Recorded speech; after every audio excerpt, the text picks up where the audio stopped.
Watch this.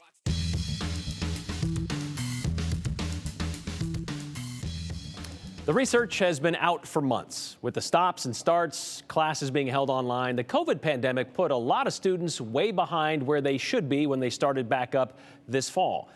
But then last week, the results were released of Idaho's reading indicator, the assessment of where Idaho kids are when it comes to reading at grade level. The fall IRI, that is, of kindergarten through third showed significant improvement over the last couple of years. In fact, kindergarten and first grade jumped well ahead of where we were back in 2019. Kindergarten went from 43% at grade level to nearly 52%. First grade from 49% to more than 55%. Second and third grades did see some improvements over 2020 and 2021, but they haven't quite gotten back to pre-COVID numbers. So overall, pretty impressive numbers. And reason for early educators to celebrate for sure. And of course, others, apparently. I don't know if you saw this, but the release of that report prompted Governor Brad Little to tweet this out on Tuesday. Idaho's kindergarten reading scores skyrocketed this fall, exceeding pre-pandemic numbers by nearly 9 points. We've increased literacy funding 5-fold since I took office, and it's clearly working. Congrats to our parents, students, and schools on this tremendous improvement. He was, you can see, retweeting a breakdown of those results by Idaho Education News. Except increased funding for Idaho schools isn't exactly an explanation as to why kindergarten reading scores have skyrocketed. You see, Idaho doesn't fund education prior to kindergarten. We're one of a handful of states, like 4, I guess, that don't offer early education options for kids under 5. It's not allowed by state law. And those IRI assessments are taken in September, usually just a couple weeks after school starts. It's used to know where the kids are coming from, the starting point for the year. These facts were pointed out to us by the executive director of the Idaho Association for the Education of Young Children. And while she applauds Governor Little and the legislature for increasing funding over the last few years, including the $72 million from last session, a $46 million increase over the year before, thanks to a budget surplus, she says even that increase doesn't explain the jump in scores, because that money wasn't available until this school year. Okay, so since the state doesn't fund preschool education and those tests are taken before any state money can be used to teach those kindergartners to read, should the governor be taking credit for it? And if not, where should that credit be given? Interestingly enough, as we know, we don't have a state-funded preschool, but what we have been seeing over the past several years is that school districts and communities are trying to figure this out on their own. And we're seeing an increase in school districts offering preschool, not using state funds because that's not allowed, but they are cobbling together private dollars to be able to offer preschool opportunities for families. So it sounds like this is something that is outside the scope of state education. So how do you feel about the governor kind of, well, I mean, literally taking credit for these higher scores? Well, I think that, again, I applaud the governor for investing in K through 3, and I think coupled with what we're doing as a nonprofit, coupled with what the state is doing in K through 3, I think it'll help continue with that growth. But if we really want to make an impact, let's change the school age from 5 to 4. That way, whatever state funds that the school districts get, they can use those dollars for parent engagement, parent activity, preschool if they choose to do that. They can use that for whatever they want, because a nonprofit can't sustain this funding, throughout, forever. But I guess it shows that the early education prior to kindergarten, it works. It works. It works. That's what we're seeing. I mean, every other state across the country knows this. And so if we just invest in early childhood education, whether that's parent resources, whether it's brick and mortar preschool program, whether it's supporting families going to the libraries, whatever that is in that community that works for them and what their needs are, we know that that's going to make an impact on our K through 3. The data is there, the research is there. We just need the political will and we need the funding to be able to support these efforts. When you say political will, you talk about like lawmakers who don't want to vote for it, despite facts, despite school districts and communities saying we want to do this? Right. So talking with lawmakers across the state over the 12 years that I've been doing this, we hear that it's the parents' role to educate their children. It's not the government's role to educate children before the age of 5. and they can believe that. But what we do know is that parents need support. They need to know the how, the what, and the where. We're not saying that children need to be reading when they enter kindergarten. We're just saying that they need to have the basic foundational skills. Beth told us she attended the recent Idaho School Boards Association conference, and changing the funding from age 5 to age 4 was one of the 14 resolutions offered during that conference. And a vast majority of school districts are in favor, she said. However, remember the legislative session from 2021 when lawmakers killed a federal grant that would have given Idaho school districts $6 million for such programs, claiming Idaho AEYC and its partnership with its national affiliate would be using books and curriculum to indoctrinate our 3-year-olds with a social justice agenda? Remember that? They tried to get approval for it twice during that session. Twice, and it failed. Perhaps that might give you an indication of where our lawmakers stand on early education funding. Again, Beth wanted to be clear. She wasn't trying to throw shade on the governor for making this claim, just make it clear as to the real reason why those assessment scores are up. She told us the Idaho AEYC, whose logo is a puzzle piece, by the way, takes a multi-piece approach to early education. And it starts, let me show you, it starts with kits like these kind of things, a whole table full here. I'll put them in front. They give out these books while the kids are still in the hospital after being born. They give out these kindergarten kits at kindergarten registrations. They gave out 15,000 of these last spring. They offer workshops in 59 locations across the state. 14,000 parents took them up on these programs. And Beth says the millions spent for better childhood, or childcare that is, has also helped out. So it's all of this stuff that they offer to parents and their students and their kids that has helped lift Idaho's kindergarten fall reading scores to new heights. As for the new funding, well, I guess we'll see how that works out for the spring IRIs. And then maybe Governor Little can take a little bit of credit. A person's overall health has an obvious impact on the community, which is why Ada County is looking at that aspect through a program that will offer low-cost telemedicine services and increased prescription discounts. And of course, the question is, well, somebody's got to pay for it. How will it cost taxpayers? How about not a single penny? How's that? Here's Joe Paris. If you're living in Ada County, Idaho, listen closely. There's a brand new county program that includes access to low-cost telemedicine services and increased prescription medicine discounts. Ada County recently opted into the Live Healthy Discount Program, a service that counties across the country utilize. Ada County Commissioner Kendra Kenyon says that having healthy residents affects not just the individual, but the entire community as well. You know, the pandemic and now inflation and escalating healthcare costs. I just think it's so important that people get the mental health treatment, the medical treatment that they need. I think that this is really a role that community members can play and should play. Commissioner Kenyon says she heard about the Live Healthy program while at a National Association of Counties meeting. A major selling point, the cost to taxpayers. It's actually part of our fee that we pay to be a member of NACO. So it was at no cost to the county, to taxpayers. Yeah, that's right. The service comes at no expense to taxpayers. Kenyon describes the need in our community right now. Huge, unfortunately. I think Idaho has really been behind in terms of mental health identification and services.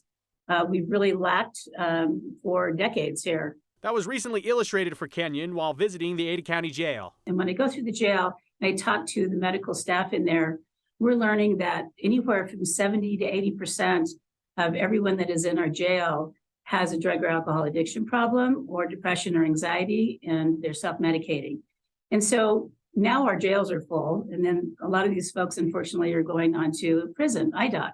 And so it's just spirals, and and it's sad to see that people are not getting the help early on when they need, and the cost is exorbitant. So we can save a lot of money. So I'm not sure why we're not investing more upfront in the services that we need to be providing here. To be clear, the Live Healthy program is not health insurance. The program gives residents of Ada County access to 24/7 telemedicine services provided through the low-fee health discount program. So that includes unlimited calls with a clinician without a copay. Now, residents can also get an average of 30% savings on prescriptions for themselves and their pets through the no-cost discount program. Commissioner Kenyon believes that investing in programs like this can be greatly beneficial on the individual and community level. I think if we can be proactive and we can try to help people and they can help themselves more upfront, upstream, then we're not going to get the the problems that we're seeing in our community. So to be clear here, the program is at no cost to taxpayers. But again, the telemedicine portion of the service is $5.95 a month. No co-pays, though, so that's kind of the trade-off. The prescription medicine discounts that we just talked about, though, those are free. And the program as a whole, again, doesn't cost the taxpayers. And if you don't live in Ada County and you're curious if your county across Idaho might be a part of it, there are some other counties outside of our area that are. You can go to ktvb.com. You can click on this story. You can learn about the program, where it's available, how many discounts you're eligible for. And Commissioner Kenyon says, you know, there's nothing to hide here. They're just trying to create a service to help people in need. And again, mental health in our community, something that leaders are focusing on. Looking forward to hearing some of those success stories, too. Yeah, for sure. Thanks, Joe. All right, a quick correction from yesterday after a quick decision from a county judge in the 541. About 3 hours after a federal judge said part of Oregon's Measure 114 would go into effect tomorrow, with the rest delayed for 30 days, a judge in Harney County decided to block all of it from going into effect. So here's a quick reminder. That Measure 114 passed by the narrowest of margins, 50.7% last month, and it does a few things. You can't have or sell any gun magazine that holds more than 10 rounds of ammunition. It also requires a permit, a criminal background check, a fingerprinting, well, you got to get your fingers printed, and a training course for new gun owners. The judge was ruling on a lawsuit which was filed shortly after this bill became law. The suit claimed it was unconstitutional under the Oregon Constitution, not the U.S. Constitution, which means Judge Ratio's ruling supersedes the federal ruling and applies to the entire state. Well, this morning, the Oregon Department of Justice filed a petition asking the state Supreme Court to review that judge's decision. Oregon State Attorney General Ellen Rosenblum issued that statement saying, "We strongly disagree with the decision of the Harney County Circuit Court. Our petition to the Oregon Supreme Court gives our highest state court the opportunity to weigh in now and reverse the Harney County judge's ruling. Magazine capacity restriction and permitting requirements have a proven track record. They save lives. We're confident Oregon Constitution, like the Second Amendment of the Constitution of the U.S., allows these reasonable regulations." Since Measure 114 became real, gun sales have really spiked. According to Oregon State Police, as of last week, there are more than 35,000 requests for background checks and gun purchases. You can compare that to the 900 a week before the bill passed.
The date that will live in infamy is today, December 7th, 1941. The Japanese bombed our military base in Pearl Harbor, Hawaii. The surprise attack hit just before 8 a.m. local time. More than 2,400 U.S. service members were killed in that attack. Those words, a date which will live in infamy, came from a speech from President Franklin Roosevelt the next day, the same day the U.S. declared war on Japan. A day no one will ever forget, especially the brave men and women who survived. Not that there's a lot of them left among us. Only about 6 showed up for the memorial today in Pearl Harbor. The U.S. Department of Veterans Affairs, surprisingly, doesn't keep track of how many Pearl Harbor survivors are still out there, still alive. If they were 17 that day, though, we know they would be, well, 98 today. But over the years, KTVB reporters have been fortunate enough to meet and speak with several of them who have called Idaho home. The several we found in our archives today are sadly no longer with us. passing within a couple of years of each other about a decade ago. So today we decided to revisit a few years we were able to visit with them on the day we honor one of the worst days in American history. After 60 years, the attack on Pearl Harbor was still a vivid memory for Boise's Don Irby. On the morning of December 7th, 1941, 19-year-old first-class seaman Don Irby was in a whaling boat practicing for a race January 1st. At that time, while we were sitting there resting, we heard planes roaring. And I said, oh boy. About that time, somebody said, well, that's an enemy plane, isn't it? These are the West Virginia and Tennessee in flames. Irby got to his duty station below deck when the second wave of attacks came. And I heard two whomps. I knew it was hit. I just knew it was hit because it shook the whole ship, of course. 2 years later, Don was a bit more reflective about the attack. Nobody could ever, even the best naval men, the best intelligence men, couldn't believe that anybody could destroy that many ships in that short of time. And we came back in the next day and saw the devastation. And it was unbelievable. The Utah, the Oklahoma, Arizona, we saw sailors that the water was on fire. Guys went overboard, got burnt. You say you're at Pearl City? Boise's Ernest Mangrum joined the Navy in September of 1939. I grew up in a hurry that day. In 2008, he shared his story of survival. This is my ship. Mangrum was stationed on the USS West Virginia with the aviation unit. During the Pearl Harbor attack, he says 9 torpedoes hit his battleship while he was on it. This whole side was opened up. There was one hole 120 feet long and 40 feet deep. It opened up the whole thing. His memories of that day are vivid. This is Tennessee, and I swam over to the beach here and wound up down here on the Ford Island. Brings back a lot of memories, I'll tell you. And of course, and then it brings back a few tears too, because I lost shipmates. A lot of others did too. More than 2,500 Americans died during that morning onslaught, which lasted only an hour and 15 minutes. But the memories lasted a lifetime. I think the suddenness of it, the awful massive onslaught. I mean, it was such a massive destruction, it was unbelievable. This just into our newsroom. Former Idaho State Representative Hy Klock has passed away at the age of 75. Klock was born into a displaced persons camp in Germany in 1947. Born to a family of Holocaust survivors. In 1950, his family emigrated to Brooklyn after a distinguished media career. He moved to Idaho with his wife. That was in the year 2000. Then in 2012, he was elected to represent District 16 in the Idaho House of Representatives. It's a position he held for 6 years, till 2018. And during his time there in the legislature, he championed a number of efforts. One of those he's holding right there for you, including advocating for refugees in the Add the Words campaign. He also helped, well, being an animal lover, he helped bring the pet-friendly license plates into play here in Idaho, with some of those profits benefiting the Humane Society. Our hearts this afternoon go out to his family during this difficult time.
'Tis the season for what exactly? A lot of things. The end of that line or next line would be to be jolly, I guess. That might be the first thing that pops into your head. You go to a grocery store these days, though, the Salvation Army Red Kettle might be the first thing you see or hear, and you'll keep seeing them until Christmas Eve. Reason? It's their biggest fundraiser of the year. And by the latest numbers, though, they're actually down about $10,000 so far, which could impact the local services they provide to families in need. Here's Andrew Bartline. It's not the warmest time of the year to be hanging out in a Walmart parking lot. But Mark Colley, Pretty well. he wants to be here with his bell and his kettle, all to collect some coins. That's why I had to put my sunglasses back on. How else can I be a star? The money doesn't do anything to help Mark directly, Be safe, be safe. but the cause helps Mark know why he does this, now for the second straight year. There's just more programs that need funding than I could ever go into. Programs that the Salvation Army says are a necessity. In the last year and a half, we're really, our focus is shifting to helping working families in our community that are struggling with the rising prices of cost of living, with rent, gas, utilities, food. And so the Salvation Army could be there to help them get over this hurdle. Major Thomas Stambaugh says those hurdles are becoming more common. And in Ada County alone, the Salvation Army is helping more than 200 new families each month. So these are the things that are hitting working families in our community. And so we are listening to those concerns, and our staff are working hard to make sure we can provide the best assistance we can for them. The Red Kettle makes this assistance possible. $170,000 to $200,000 is our kettle goal. And as it currently stands, the Red Kettle's behind $10,000. The impact is, well, in the new year we'll have to do like most businesses will do, is sit in front of their budget and see how we can rework some things and still provide service, but maybe not to the capacity that we'd like to, and see how we can address those needs. But the Salvation Army isn't giving up quite yet. No. Those Red Kettles are out till Christmas Eve. Some people don't realize is the money stays in the city and the county of wherever we happen to be working. And if needed, those bells will get a few extra rings. I'm supposed to take breaks. I take sometimes. So they get extra time from me, so I don't mind. Is there anything you want? 24 different storefront locations have openings for volunteers, which really puts into perspective the sort of widespread need for people to go out there and ring those bells for the kettles. And Brian, I didn't actually know this until today. I figured they were all volunteers. It's actually some people are hired out through a temp agency to do this at times too. So ideally, it would all be volunteers. That's just not possible. They're actually having to hire some people out now, so it's a little bit different. So taking some money in, but also putting some money out to get that money to come in. It must be an investment that's worth it if they're doing that, correct? Sure. And I know a lot of those bell ringers take some pride in how much money they can bring in and, get a little animated and show some character and stuff. So maybe if you're one of those people, you could be ringing that bell and helping the Salvation Army raise some money. Hopefully. Right. Thanks, Andrew.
All right, let's wrap up this Wednesday show with some of your comments that you sent in, like this one here from Dan in Emmett. Nice to know the legislature wants to send federal money back to Washington because of Facebook lies. So much for the kids. Actually, it was Facebook, sure, social media did help, but a lot of that was put out there by some loose threads that were kind of pointed at by the Idaho Freedom Foundation that weren't exactly all there either. So it kind of spread like wildfire through the legislature back in 2021. Brian, leave it to a politician to think throwing money at something fixed it. Maybe the scores went up because parents became more involved in their kids' education. Likely, says Tony, which is kind of the point, since we're not spending a whole bunch of money statewide or at all through the state for early education. Parents do have to get more involved if they want their kids to be, well, up to speed by the time they get into kindergarten, or at least up to par and having had some education. Attaboy, Lefty. Beth Oppenheimer wouldn't throw shade at the governor, but you certainly didn't waste your chance. It never ends. Since when is pointing out when somebody might not be accurate throwing shade or even, I don't know, a partisan thing? Brian, when shaving and Evan, beard, clothes, I get it.